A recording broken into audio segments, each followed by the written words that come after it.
السلام عليكم ورحمة الله وبركاته. أولادي طلبة الثانوية العامة في أنحاء الجمهورية كلكم، هنحل مع بعض الامتحان الاسترشادي الأول في اللغة الإنجليزية 2026. عاوزك يعني عشان يحصل استفادة تكون حصلت على الامتحان، سهل تحصل عليه PDF من أي مكان، وتكون حليت بنفسك الأول عشان نعرف نتناقش مع بعض ونستفيد بيه، وتقعد كده بورقه وقلم وواحده واحده كده في اللي احنا بنقوله، ومش بس نستفيد بالاجابات، نستفيد بتحليل الجمل كمان. صلى على النبي صلى الله عليه وسلم. تعال نشوف مع بعض كده الجمله الاولى في ابو درجه. ده الاول 11 جمله اللي بدرجه واحده. الجمله طبعا فوكاب، جمله مفردات. educational projects often support المشاريع التعليمية أو المشروعات التعليمية غالبا بتدعم النقط جروبس. هو بيقول نقط جروبس، يبقى عاوز adjective أو صفة توصف الجروبس. خدنا في المنهج كلمة marginalized، احنا خدناها بكل مشتقاتها. marginalize سواء بالاس أو بالذي بمعنى يهمش، فبالتالي لما بحط لها ED بتبقى past participle فتتحول لصفة. يبقى المارجنالايزد جروبس معناها الجماعات أو المجموعات المهمشة اللي هم صوتهم مش واصل بسبب العنصرية في الفقر أو في اللون أو في الدين أو مهمشين. marginalized groups who lack equal opportunities. دايما في جمل الفوكاب تدور على keywords أو كلمات مفتاحية أو دلالية في الجملة توضح لي هو عاوز انهي كلمه، لان احيانا ممكن يكون اكتر من كلمه مبدئيا ينفعوا، بس هقول لك هنا الجمله عاوزه توجهك في انهي اتجاه بالظبط. طيب يبقى عندي كلمه marginalized. الجمله رقم 2 don't not the difficulty of this exam it's very challenging. خدنا برضو من صميم المنهج كلمه الفعل underestimate. underestimate معناه ان هو يقلل من شأن، ما تقللش من شأن الحاجة دي. وأكيد يعني ولادنا في كل أنحاء الجمهورية واخدين الحاجات دي مع الأساتذة بتاعتهم، بس للتذكير وإن احنا نلاحظ إن هو بالنسبة للجزء بتاع الفوكاب، الكلمات سواء هي vocabulary مفردات أو idioms عبارات اصطلاحية أو حاجات زي كده، هو لم يخرج عن إطار التارجت لانجوج أو الكلمات المستهدفة الأساسية جدا في المنهج. فأنت مطالب إن أنت تحفظ وتعرف الكلمات الأساسية جدا، تدرسها دراسة وافية. طب والكلمات اللي مش أساسية بتاخدها بقى كتحصيل عام تفيدك في كل أجزاء الامتحان عموما. طيب الجملة رقم 3 the sky was في جزء مهم عندنا في المنهج اللي هو الاكسبريشنز، ازاي تدسكرايب الويذر او الكلايمت، ازاي توصفه وازاي تعبر عن الحاجات لو الجو في الحتة دي اوفر. وكنا احنا عملنا لكم في الجزء بتاع المايند مابس او الخرائط الذهنيه التوضيحيه، وقلت لك انت حتى تقدر تعملها لنفسك انت، انك تحول المعلومه المايند ماب. هي طبعا هنا اوفركاست معناه ان هو مغيم مليء بالغيوم. انا زي ما قلنا مثلا احنا كنا بنقول ان انا الجو هوت يعني ايه يا شباب؟ حر. طب لو هو حر بقى يعني اللي هو يخلي الاقرع يشد في شعر، هنا في الحاله دي ان انت في كلمات تانية نقول له اتس بيكينج، واحنا قلنا بيك معناها يخبز اصلا، اللي منها قول الشاعر بيكينج باودر اللي ماما خلتها باكينج باودر، فهي بيكينج. فبيك معناها، فلما اقول ان الجو بيكينج كانك في فرن، صح ولا لا؟ ما ده الرابط الذهني. فبدل ما اقول اتس فيري فيري فيري فيري فيري فيري هوت اقول اتس بيكينج، صح ولا لا؟ برضو بدل ما اقول اتس فيري فيري فيري فيري فيري كلاودي اقول ان هي كذا. زي ما احنا في العاميه نقول ممكن نقول ده الجو برد، وممكن اقول ده تلج فاقول اتس فروزن بدل ما اقول اتس كولد او اتس تشيل. فاحنا كنا عملنا خريطه ذهنيه زي دي كده. شوف بقى كده، شوف رحت بقى مطلع بقى التعبيرات عن الجو اهو: سكورتشنج هوت، بويلنج، بيكينج حر كانه فرن، هوت. والريني اقول عليه ان هو pouring with rain او اقول اتس وات. طيب يبقى المعلومه كلها اتجمعت في خريطه ذهنيه. هسيبها لك في اول، هسيب لك دي نفسها في PDF في الكومنتس يا شباب لو سمحتوا. دي نفسها هسيب لك فيها PDF في الكومنتس لو انت عاوزها، وتعمل انت بقى زيها في المنهج كله بقى. يعني اي حاجه ممكن تتعمل بيها مايند ماب زي كده تفكرك. انتوا طبعا اساتذه في التكنولوجي وتقدروا تعملوا الحاجات دي، او ممكن تعملها بالالوان بايدك عادي. بس تعملها تجمع المعلومه في حته واحده، تحط هنا السنترال ايديا وبعدين تروح مطلع منه الايه الافكار. طيب الجمله اللي بعد كده The baby began to not loudly. طب بص كلمه، بص انا مش انا لسه قايل لك دور على كلمه مفتاحيه. loudly يعني ايه؟ صاخب. بصوت، اللي هي ادفرب ظرف يعني بصوت عالي. allowed مش كده؟ طيب whisper يعني ايه؟ يهمس. ما ياكلوش مع بعض صح ولا لا؟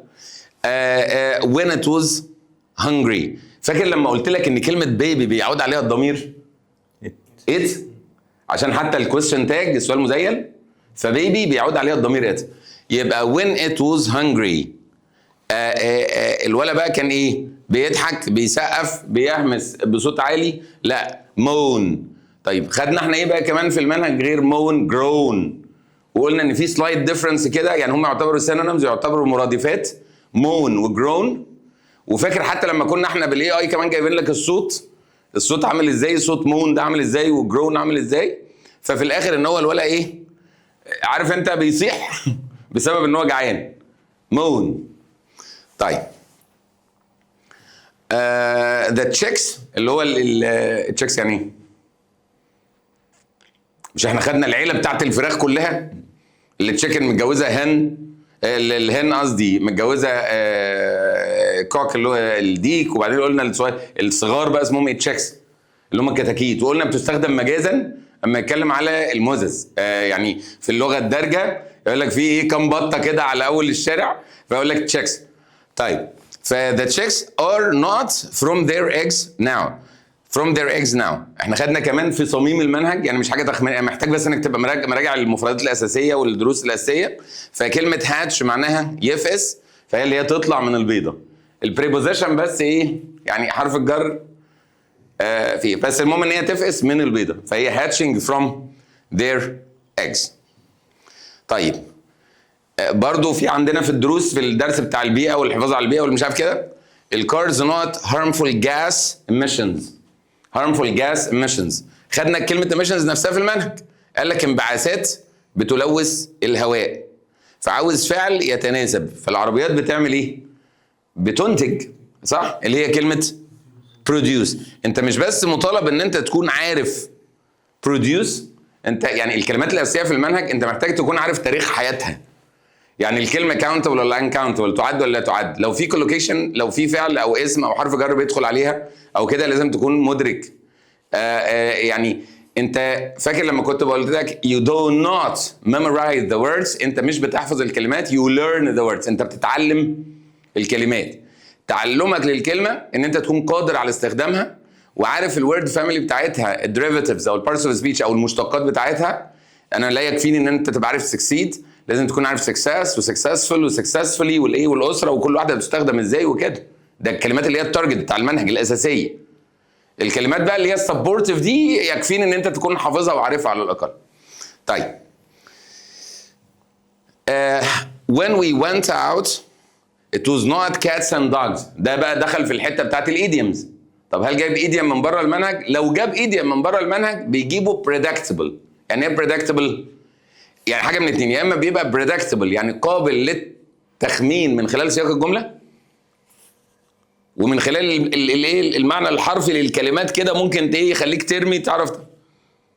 يا اما يكون مشهور، يعني مثلا ايه think out of the box من غير ما يكون في المنهج اصلا. الناس كلها بيقول لك لازم تفكر بره الايه؟ بره الصندوق، فهيجيبوا لك مشهور. لما جاب قبل كده proverb يعني مثل، قال لك ايه؟ a friend in need is a friend indeed. ده اصلا مثل مشهور، المفروض ان انت تكون اصلا عدى عليك يعني كده. ولكن توقعاتي السنه دي انه ما يخرجش في الايديومز بره المنهج، لان المنهج كله متروس ايديومز سواء في المنهج العادي او في الستوري في النوفل.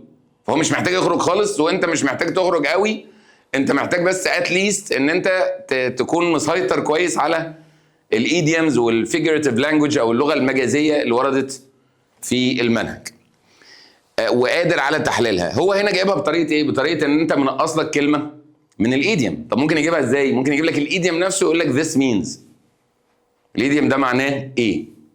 طبعا اكيد هي التعبير اسمه، كنا احنا خدنا تعبيرين خاص بالشتاء، ان هو soak to the skin ان هو معناه غرقان ميه.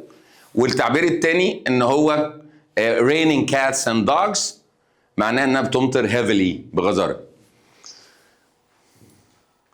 We not dinner at 8 p.m. yesterday.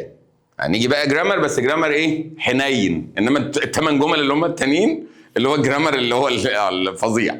فهنا ده جرامر حنين اللي هو امبارح الساعه 8 كنت بتعمل ايه؟ فكنت بتعمل ايه زي ما احنا ايه شرحنا وكل اخواتنا شرحوا، ان انت كده الساعه 8 دي انا بادئ قبل 8 ومخلص بعد 8. فالساعه 8 انا كنت في قلب الحدث، كنت مستمر في الحاجه. كنت بتعمل ايه؟ فانا كنت بتعشى او بتغدى.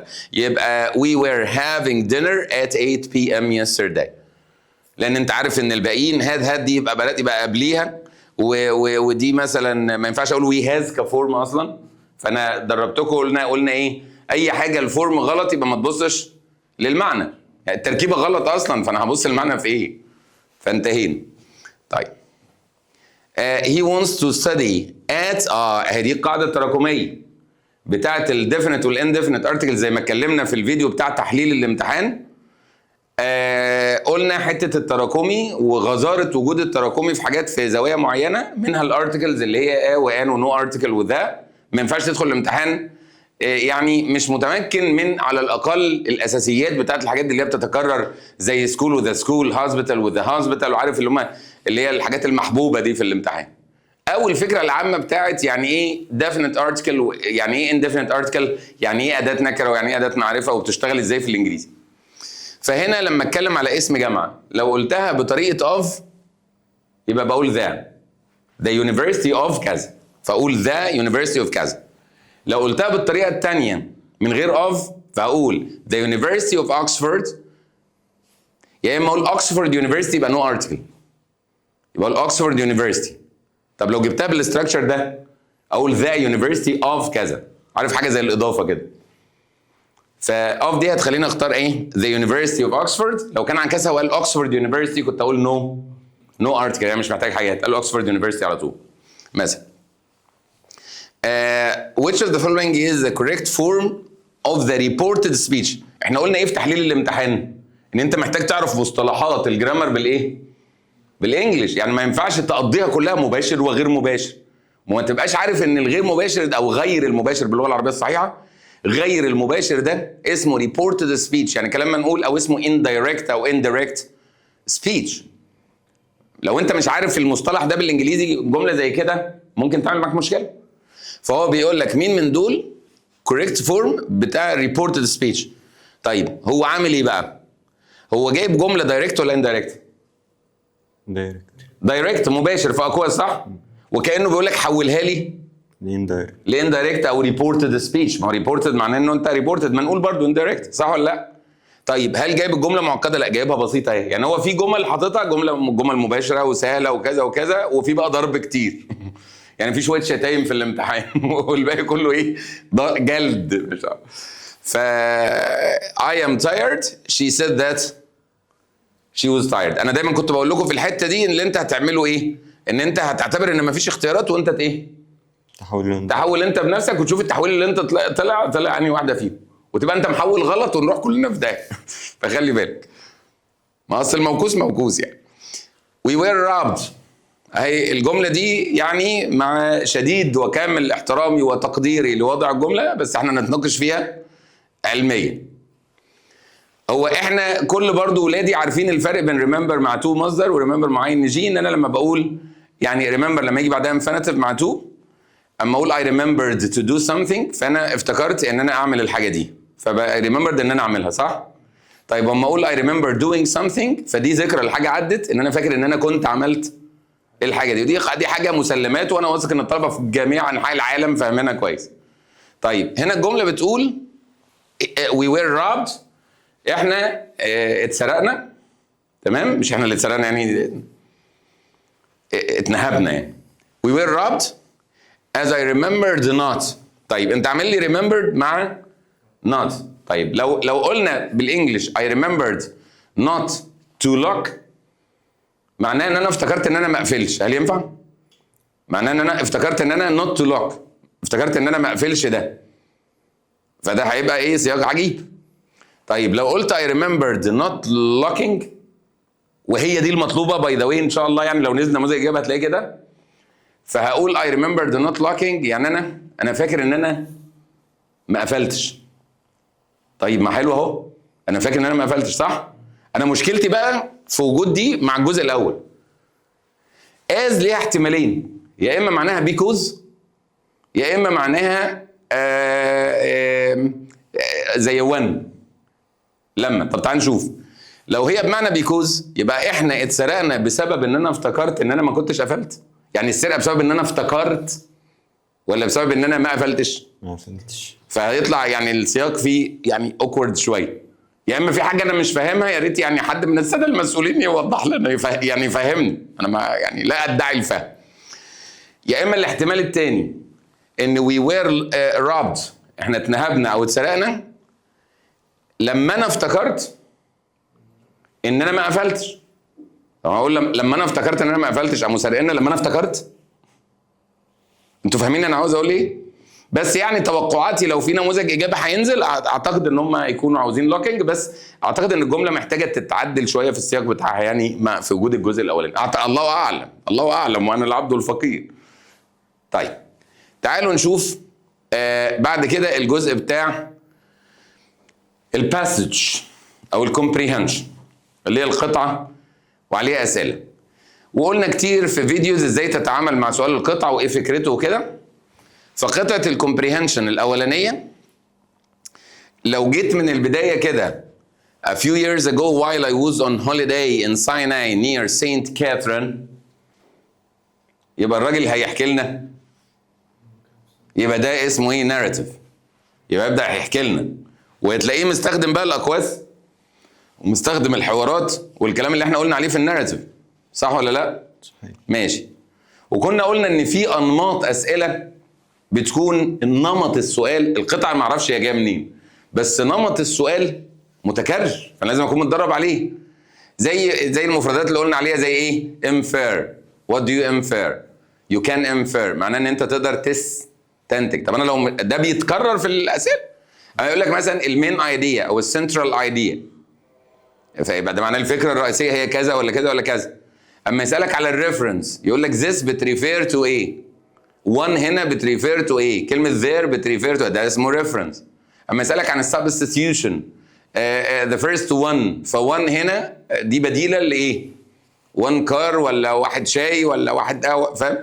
ففي نمط السؤال نفسه بيتكرر. او يجيب لك سؤال synonyms وانتونيمز، يقول لك ان الكلمه دي اللي اقرب alternative بديل ليها او similar in meaning او clues in meaning لكلمه ايه، قريبه في المعنى لكلمه ايه. دي انماط بتدرب عليها. ما تمشيش بفكره ايه كل ما تيجي تحل امتحان تروح سايب القطع. ليه يا ابني؟ اصل مش هي دي اللي هتيجي. احنا اتكلمنا في الموضوع ده، قلنا لا انت بتتدرب، دي مهاره لازم تتدرب عليها وبتاخد منها خير كتير جدا. فيعني انا عشان ما اطولش عليك، انت قرات القطعه، بس القطعه ما فيهاش مشاكل، يعني القطعه دي ما فيهاش اي مشاكل ولا في مشاكل في الاسئله عشان اناقشها معاك. فدي قطعه الكومبريهنشن بتاعتك، تمام؟ وبعدين بيجي بقى شوف بقى انماط الاسئله.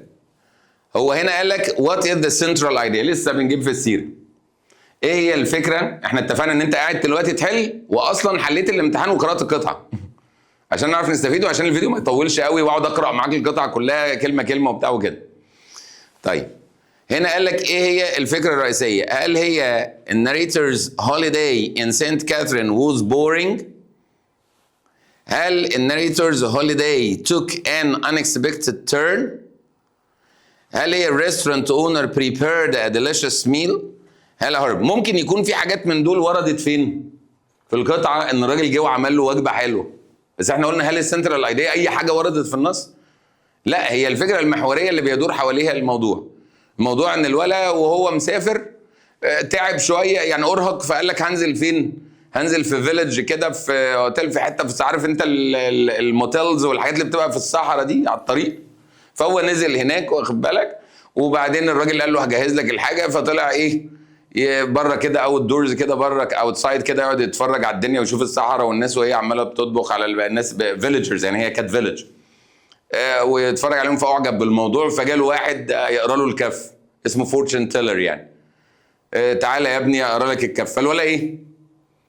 هي doesn't believe في الكلام ده. ايه الكلام الفاضي ده؟ ما تكفي يا حاج اللي هتقراه.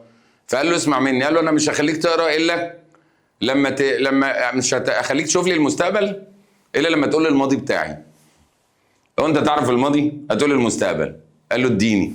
اديله ايده، بص على اللاينز اللي هنا وقال له انت من اسكندريه ومش عارف ايه، واداله معلومات عن الباست. فالراجل طبعا ايه لسه بقى هيقول له بقى وانت كان عندك حته هناك والاكس والواي والزد ما انت كده عارف. فراح هي كرايد ستوب بس يا حاج انت بتبقى كفايه. دي القطعه. طيب هل هو كان مخطط ان هو ينزل وان الكلام ده كله يحصل؟ هو راح بقى دخل وبعدين رجع ما لقاش الراجل ده. فبيحكي للناس فقالوا له ايه ده عم محمود بقى ولا قبلك الراجل ده مفكر نفسه فورتشن تيلر وبتاع. دي الباسج عن كده. طيب فالاجابه الصحيحه اللي لك narrator's holiday took an unexpected turn، يعني خدت منحى غير مخطط، غير مخطط ليه وغير متوقع، والباقيين مستبعدين فعلا يعني، حتى لو واحده فيهم ذكرت في النص.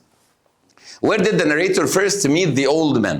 الاولد مان اللي هو الراجل اللي هو اللي عامل نفسه فورتشن تيلر ده، اللي هو بيقول العراف يعني. اقول لك هو قابله فين؟ بص بقى، هو ما قالش صراحه في النص. اقول لك هو قال لك راح طالع وشاف الديزرت وشاف الصحراء وشاف الناس قاعده كوكينج. فهو كده قابله فين؟ قابله انسايد الهوتيل روم، قابله ان ذا ريستورانت كيتشن، قابله اوتسايد ذا ريستورانت.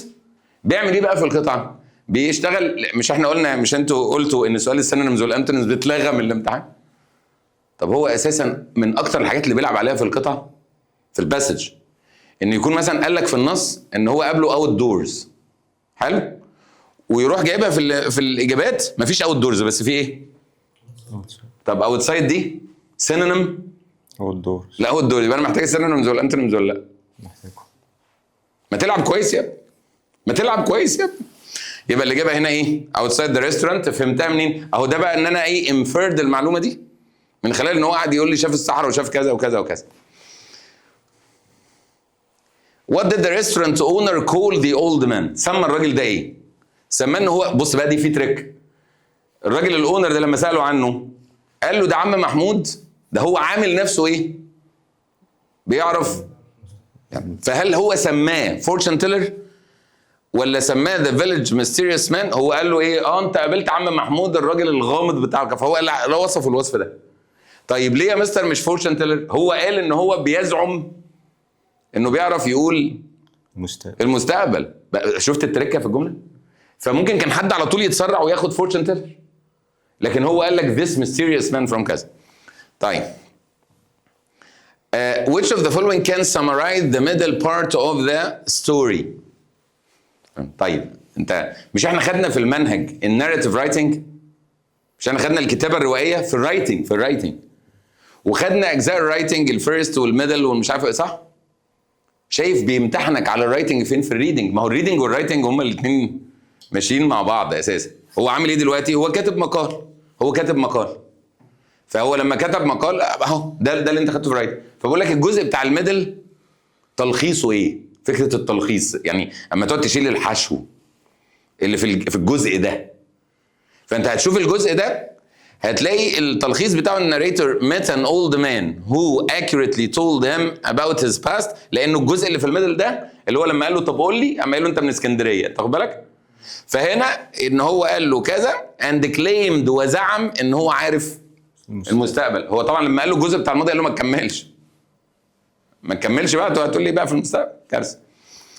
هتيجي بقى يقول لك الناريتور stayed in a hotel where a kind owner prepared his room. ده موجود في النص بس ده مش في الميدل. في اجزاء من دي فين بقى؟ في الانترودكشن وفي اجزاء في الكونكلوجن. يبقى السؤال ده يعتبر بيمتحنك في فهمك للنصوص اللي هو انت درسته في جزء الرايتنج. ده احنا بنحل في سؤال ايه؟ في سؤال الريدنج. هو بيمتحنك فين؟ كذا. حته ثانيه خطيره. The event that changed the narrator's opinion about the old man is